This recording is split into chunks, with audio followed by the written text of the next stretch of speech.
The Old Man and the Sea, book review. An old and experienced Cuban fisherman has a run of terrible bad luck and is unable to catch any fish for 84 days. His young and devoted apprentice, Manolin, has been forced by his parents to start working with another fisherman. The old man resolves to sail out farther than all the other fishermen and attempt to catch the really big fish.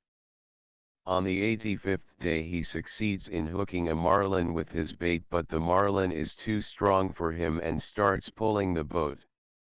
The Old Man and the Sea is the story of the old man's struggle with the marlin and his later battle against sharks.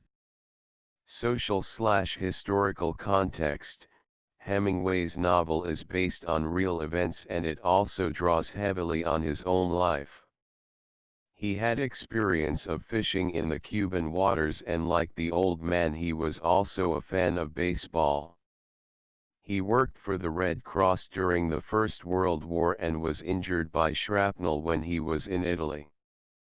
Hemingway always talks about the need to struggle against defeat or death and how determination and endurance can help one to win in this struggle. The old man is at the end of the novel very near death, but we know that the story of his suffering and loss will live on in the memories of the people of his village. Ultimately, his story becomes one of triumph because the tales of his life will live on even after his death. The novel was published in 1952, when people were trying to recover from the mass destruction wrought by the two world wars, and this tale of endurance and ultimate triumph immediately struck a chord with the readers. Writing style. Hemingway's language is simple and pithy. He mostly writes in short and straightforward sentences and practices an extreme economy in his use of words. This simplicity is deceptive, and a reader can read his work again and again and find new layers of meaning every time. My thoughts. I first read this novel years ago, when I did not understand it at all and was left unimpressed. In spite of this, a vivid image remained with me, an old man holding onto his fishing line with the last of his strength.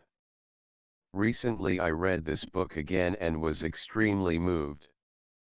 The formidable strength of the old man's character, the quiet devotion of the empathetic Manolin, and the relationship between the two are heartwarming. Hemingway's descriptions of the sea and the creatures of the water are beautiful. The marlin fights for its life desperately, and it's hard to know whether our sympathies should lie with the old man or with the marlin. But as the novel progresses, the old man and the marlin are inseparably linked because both stand for the same ideal, that is, a noble struggle against destruction.